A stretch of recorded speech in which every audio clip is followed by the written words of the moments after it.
just trying to get to number 3, but I think I can get to number 3 by the end of or before the 4th of July. I want to try and get to number 3 before the 4th of July. I mean, that's only not too far. We got 8 dubs today. It's been pretty solid, but I have been trying to get more headshots. I will say, I've been trying to get more dome shots. I got 11,500. I'm trying to get more headshots, and I'm also I am trying to get the most one-shot kills in the world because I think that is kind of cool. I know that you don't really get anything, but Chubbs. Okay, that was weird.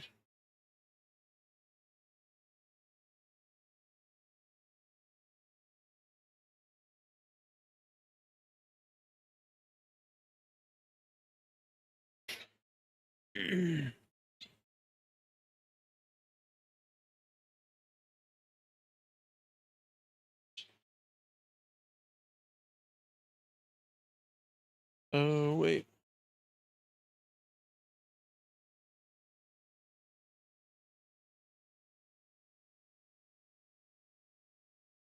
I forgot to switch it. What?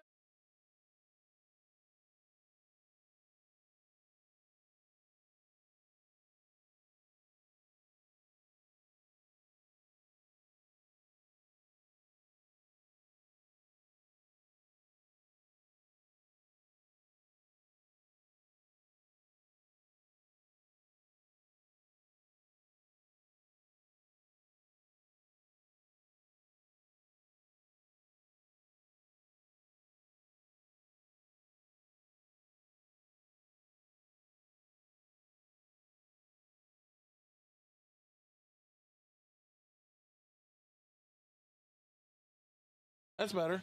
There we go. I unmuted the wrong thing. I unmuted the desktop and not my mic. You hear me good?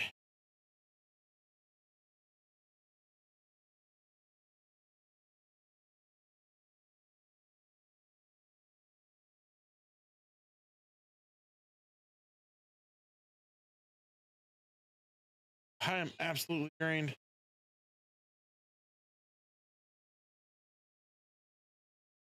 Absolutely drained. Sun is killer. Sessions over Matthew chapter 22. We're going to look at we're going to do another parable.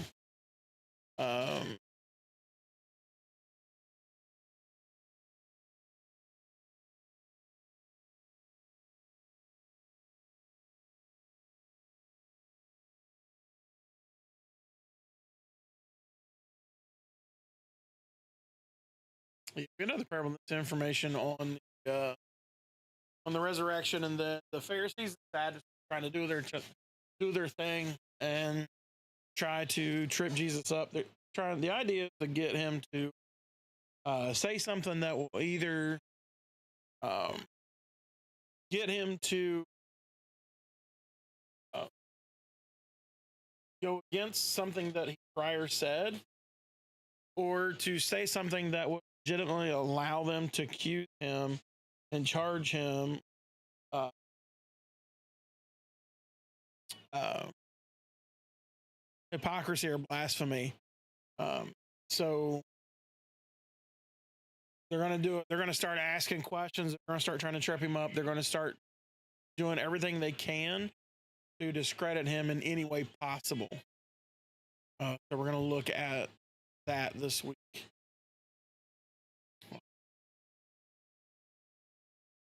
So, okay.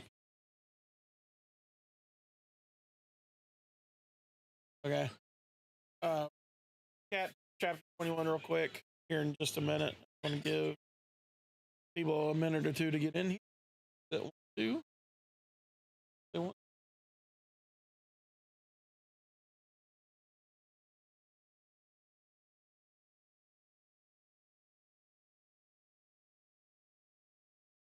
Not have. Yeah.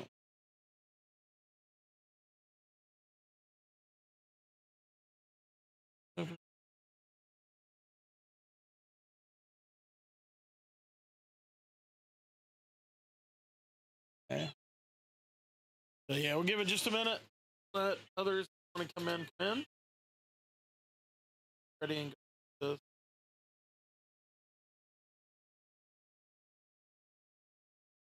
I want to make sure everybody.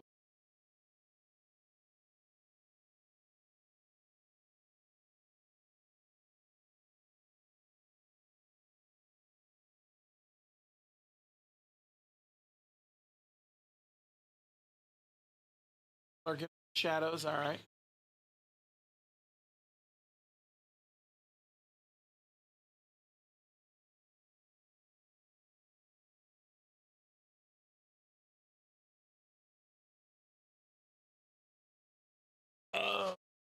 Zatara, hello. I assume I said that right. Zatara? Zatara? Zatarans. Is that Rice? How are you? Thank you for the follow. Welcome to the flock. I appreciate that.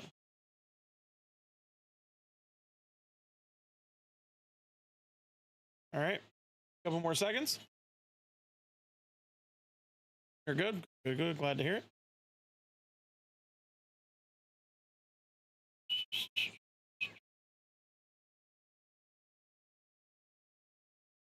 All right, here we go. We're gonna go ahead and look at what we talked about last week, because it's kind of just it's a continuation from last week. We talked about the triumphal entry into Jerusalem. Jesus riding in the same manner that royalty, kings, and high governors and things like that come into town. He essentially came in the exact same manner.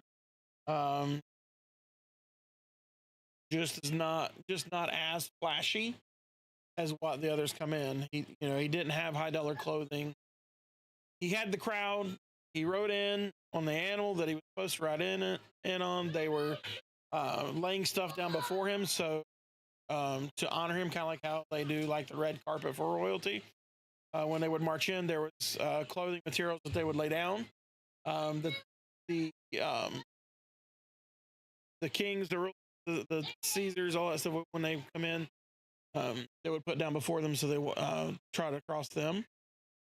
When he got there, when he actually made it into Jerusalem, he went straight to the temple. He cleansed the temple. He took all, Bible calls them money changers, and those that were selling stuff like that, basically selling sacrifice animals to the individuals to use as their sacrifice. It's kind of like, lack of a better way of putting it, instead of making our own hamburgers out of good burger, homegrown beef and all that stuff, we go to McDonald's and we get what they call hamburger. Get what they call hamburger, but I don't know that McDonald's has actual hamburger. Anyway, it's the purpose of going and getting something pre-prepared for you, something ready to go for you. There's no thought or anything like that involved in it. We go down, we pick it up, it's pre-made, it's slapped together. They don't care how you like it made or anything like that. It's pre-slapped together, and they expect you to kind of eat it. So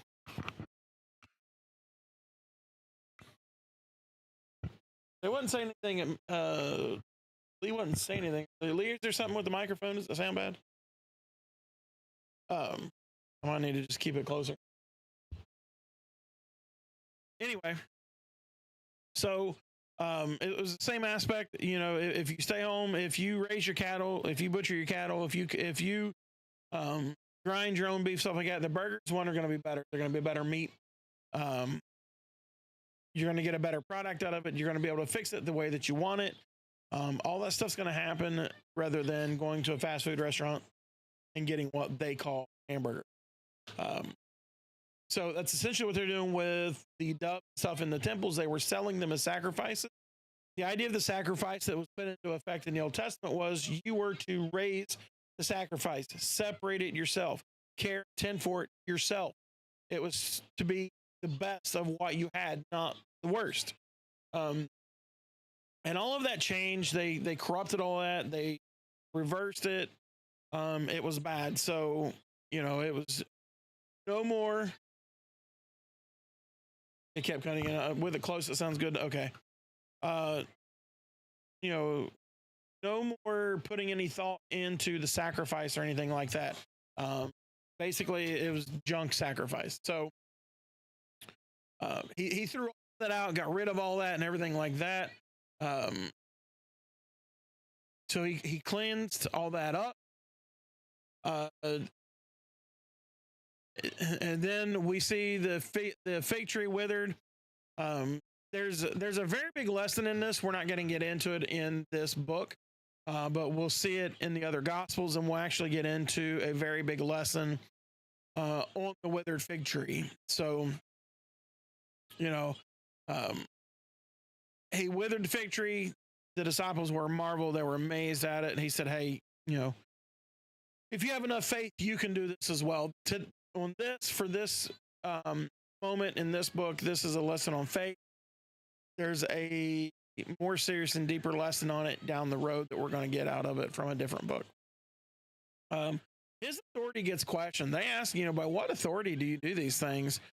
And again, they're just trying to get him to trip up and say that he's God or part God or come from God or anything like that out loud and up front to get him to trip up so that they can say, that's blasphemy. You're just man. You're not God, and put him to death and nobody ever think twice about it. He doesn't do that. He said, if you can answer a question for me, I'll answer a question for you. When he asked the questions, they were not able to answer it. So since they couldn't answer his, he didn't answer theirs. We got a couple parables, the parable of the two sons. We got the parable of the wicked vine dressers. So these are all parables talking about the world, how it is, and how they treat his people. So we see that. So now we're going to get into Matthew chapter 22. We're going to start off another parable. Jesus did a lot of teaching in parables because it's the only way to be able to fully understand sometimes what the Bible has for us. We'll never fully understand the true and honest wonders of heaven and all the things that there is to learn about it. So in order to be able to pick up on certain things and learn certain lessons, there's parables to help us to understand and to teach us along the way. So here's this. He said, and Jesus answered and spake unto them again by parables, and said, the kingdom of heaven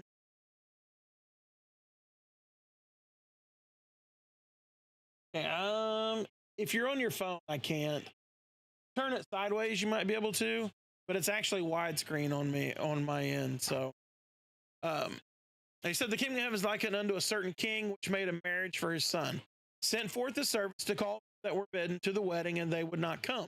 Again, he sent forth other servants, saying, tell them which are bidden, behold, I have prepared my dinner. My oxen and my fatlings are killed, and all things are ready. Come unto the marriage. But they made light of it and went their ways, one to his farm, another to his merchandise.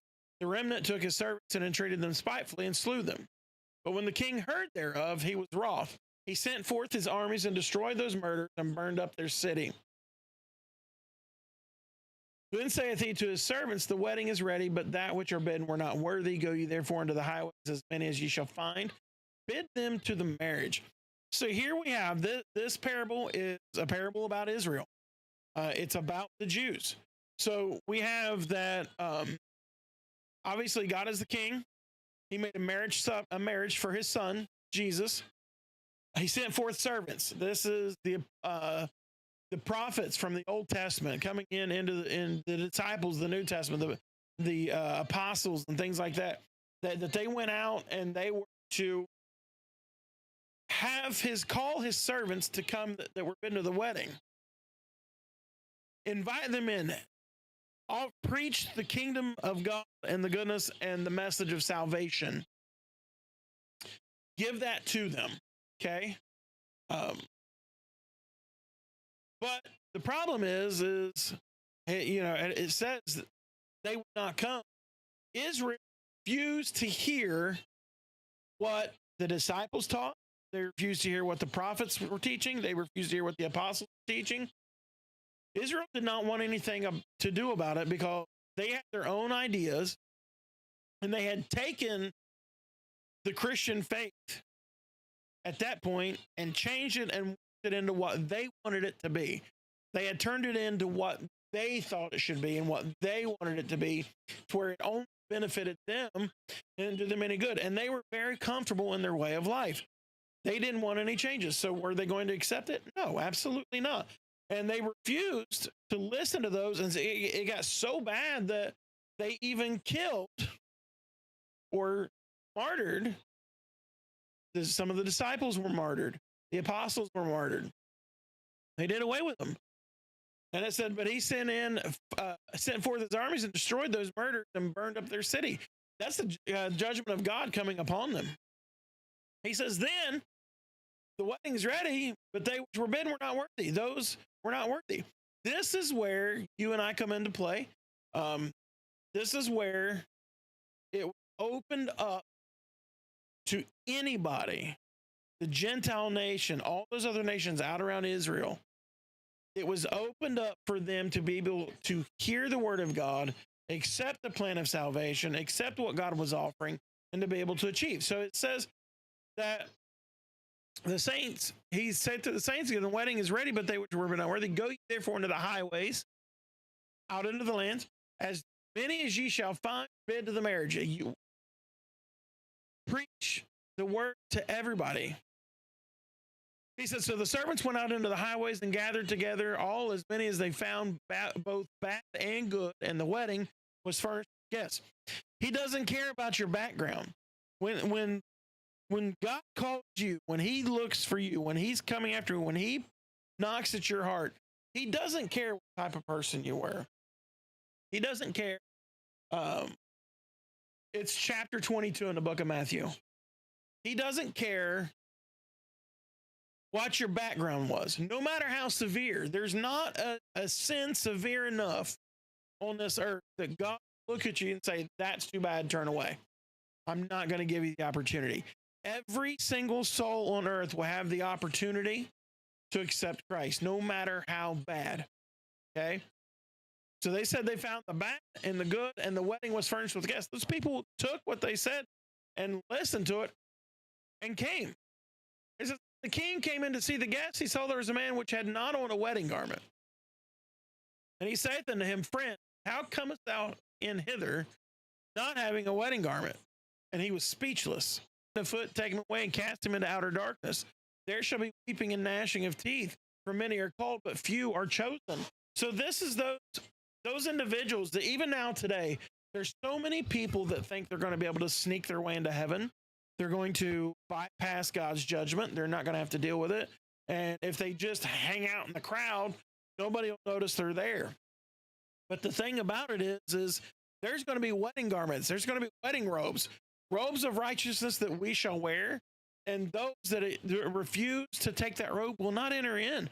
You're going to stand out. You're going to be spotted pretty easily. And the Bible says that he said, take them, bind them hand and foot, and cast them in outer darkness. This is the judgment that is coming for those that will not accept him.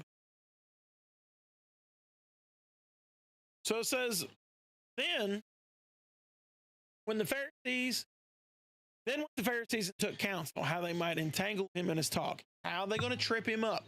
How are they going to get him to say something that is going to either confuse others or make it sound like he's going back on his word or going against something he previously said? How do we make him, how do we discredit him in what he's doing and keep all these followers from getting bigger? How are we going to do this? So it says, they sent out unto him their disciples with the Herodians, saying, Master, we know that thou art true, and teachest the way of God in truth. Neither carest thou for any man, for thou regardest not the person of men, no respecter of person. So he said, tell us therefore, what thinkest thou? Is it lawful to give tribute unto Caesar or not? Talking about paying your taxes. Now listen to what Jesus says. This is very important. But Jesus perceived their wickedness and said, why tempt ye me, ye hypocrites? shew me the tribute money. And they brought unto him a penny. And he saith unto them, whose is this image and superscription? They said unto him that it's Caesar's. Then saith he unto them, render therefore unto Caesar the things which are Caesar's, and unto God the things which are God's. Those are Caesar's coins. It's his money anyway. It's like our money today. We work and we get paid money. That's technically not our money. It's the government's money, or, your employer's money. It's not yours. Work and they give you the money in exchange. So when they ask for taxes, it's their money anyway. Pay the taxes out of it. And that's what he's saying. It's his money anyway. Why throw a fuss and why concern yourself with it? The money is nothing. It's insignificant. It holds no value to God or anything like that. But we are the children of God. We are his creation. He loves us and he looks after us. So he says, what is Caesar's? Give to Caesar. What is God? Give unto God. Commit yourself to God. Pay your taxes, whatever. Pay your bills, do all that stuff. Because that means nothing. But you are a child of God. Render yourself to God. That's what he's saying. He says, they heard these words, they marveled and left him and went their way. There's nothing you can say to that. They were trying to get him to say to go against Caesar. Don't give him the money. It's a travesty or it's a sin or anything like that. And that's not at all what he says. Earthly things have no importance to him. They still don't.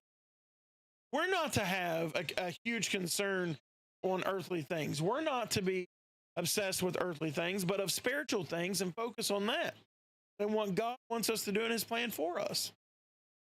So it goes on and says, the same day came to him the Sadducees, which say that there is no resurrection, and asked him, saying, Master, Moses said, if a man die, having no children, his brother shall marry his wife and raise up seed unto his brother.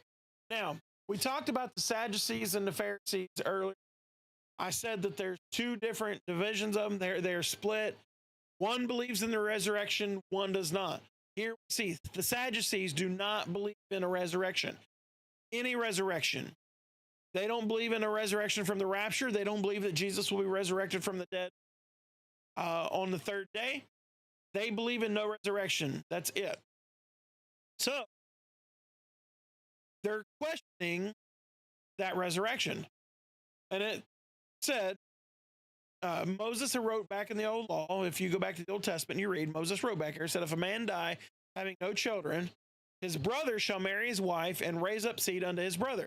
So if Tom and Larry are brothers, Tom married a wife, Larry's not married, Tom passes away, Larry can marry the wife, and their children will actually be considered the seed of Tom.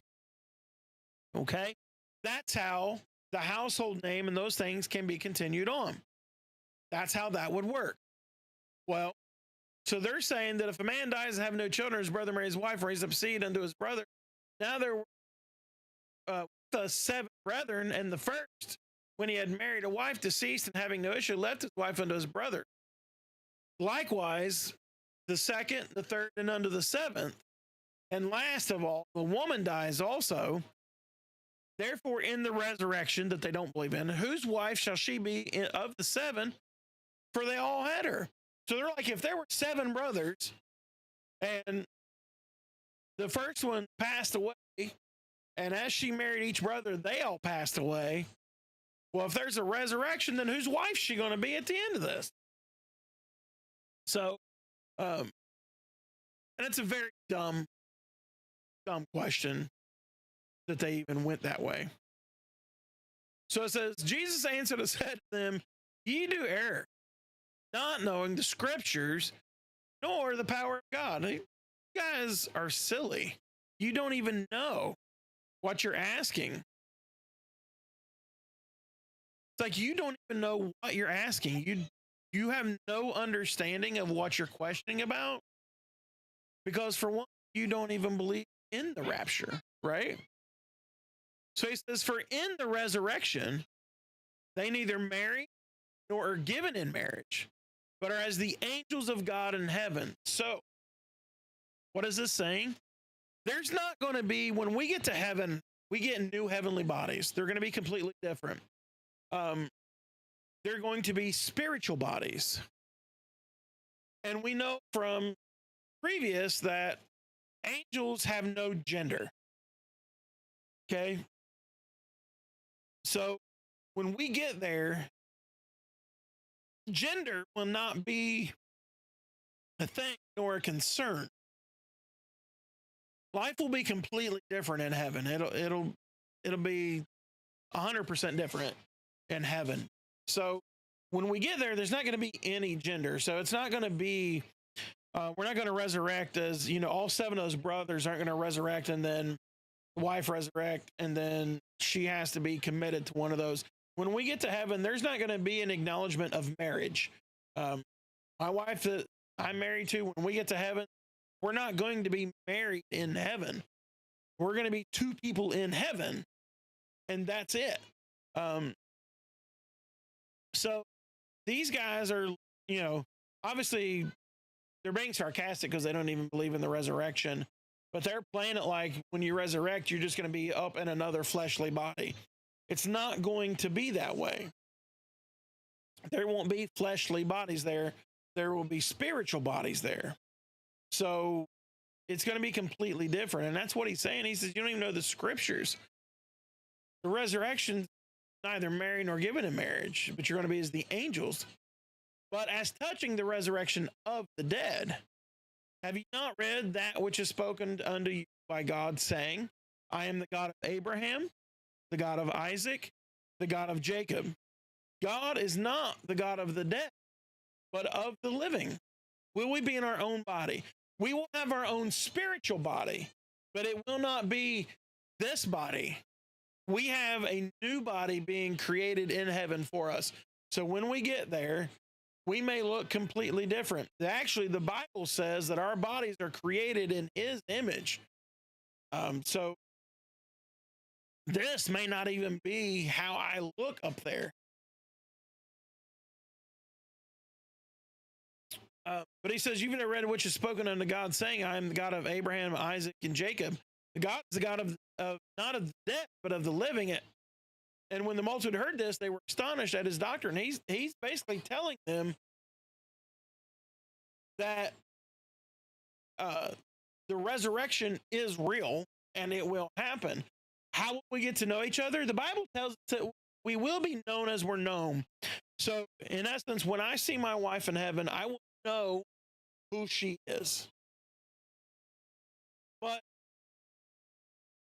the type of love that is down here between a man and woman will not exist in heaven.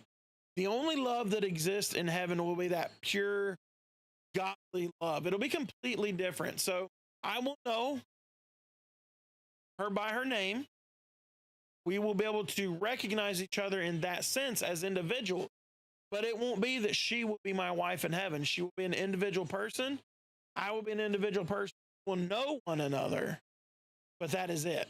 There won't be any of that, any marriage and stuff like that in heaven. So that the process, the idea of that, for lack of a better way to put it, the knowledge of marriage to one another in heaven will be gone.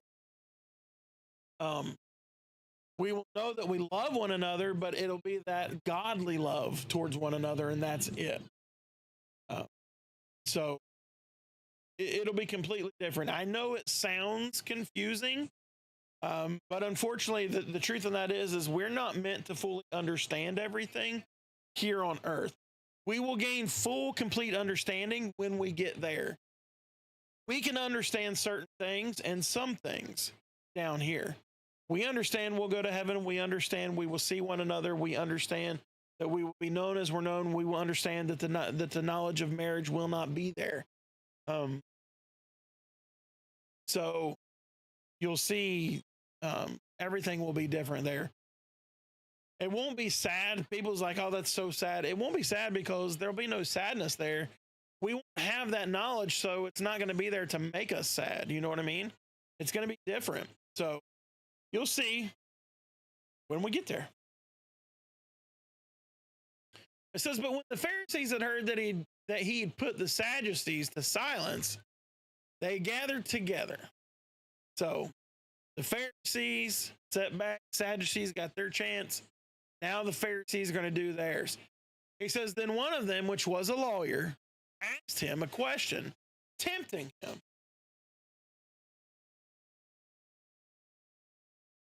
Yeah, there'll be absolutely no sense of sadness. So one was a lawyer. He said, he asked him a question, Timothy, saying, Master, which is the great commandment in the law? Now, he is a lawyer, which means he studies the law, not just the 10 Commandments, which is the main basis of law. And honestly, to be truthful, the 10 Commandments is the basis of everything we have now. But not just the 10 Commandments, the base law, but all the other laws that Moses wrote and that Israel had added into the laws from here on out. All we have now. If you look at a law book, there's edition after edition after edition. So many laws out there. Those all stemmed from the 10 Commandments. We've just, amended and changed and done this and done that, created other laws off of it.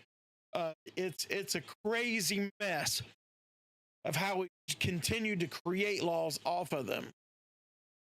So, hey, this guy was a lawyer. He knew all of them. He said, well, what is the greatest commandment in the law? Jesus said unto him, thou shalt love the Lord thy God with all thy heart, with all thy soul, and with all thy mind. This is the first and great commandment. Commandment number 1 of the big 10. Love the Lord thy God with all your heart, with all your soul, with all your mind. That's the big one. Why is that the big one? That's the big one because if you do that, if you follow that commandment of love, all the other commandments, all the other laws will come into place. They will fall in. You will almost automatically follow the other laws if you can follow that one. Okay? So while the Pharisees were gathered together, Jesus asked them, saying, what think ye of Christ? Whose son is he? They said unto him, the son of David. He saith unto them, then how doth David in spirit call him Lord, saying, the Lord said unto my Lord, sit thou on my right hand, till I make thine enemies thy footstool. If David then call him Lord, how is he his son? And no man was able to answer him a word. Neither durst any man from that day forth ask him any more questions. When he starts asking questions back, they get tongue-tied and twisted and confused, and they're like, there's no point in asking any more questions like this because we're not going to trip him up. And then he turns on and fires back with questions we can't answer, which is making them look worse in front of the people in public. So we had a lot going on in this chapter. There was a lot of what you might call confrontation between the Sadducees and the Pharisees. This is the groundwork. This is when the big controversy or discrepancy between the two actually really start, because they are starting to ask him questions. They're trying their best to trip him up. They're trying to get him to go against and get his followers to think that he is a liar and a fake and do away with him. So it's just not working out as they planned. Pardon me. I'm so sorry. The heat has drained me today. I'm a little tired. So that's the end of for this week. Next week, remember, we do this every Monday at 6 p.m. Eastern Standard Time. We're here. We're Bible study. We're going through the New Testament. We're up to Matthew chapter 23. We just finished 22 today. So we're going to get into chapter 23. We're going to be reading that a little more with the scribes and Pharisees and stuff like that. we're just going straight through. So be sure to come back, hang out with us each and every single week, every Monday, 6 p.m. Eastern Standard Time, right here. You can follow, you can watch on TikTok, you can watch on Twitch, you can watch on Kick, you can watch on YouTube or Facebook. We are currently live in all of those areas on all of those platforms. So you can follow any of them, tune in and watch on any of them. We'll go through all this. I appreciate you guys hanging out with me. Thank you guys very much for the likes on TikTok. We got a little over 3,000. Thank you very much for the gifts on TikTok. Thank you for the follow on Kick. I appreciate that. Thank you for hanging out. Thank you for the questions. I don't mind questions being asked either. I appreciate you guys. And don't forget, every week, Bible study stream is only on Mondays. Now, the rest of the week and after this, even a little bit later on, I do my gaming stuff. I stream gaming stuff. But Bible study is strictly Mondays at 6 p.m. Eastern Standard Time on any of those platforms. So thank you guys very much for hanging out with me. I appreciate y'all. Hopefully, y'all have a blessed evening. If you guys watch the gaming page, watch the gaming. I will be back here in just a little bit. Thank you guys very much. Y'all have a good night and God bless. Well, when I left my father's house, I was supplied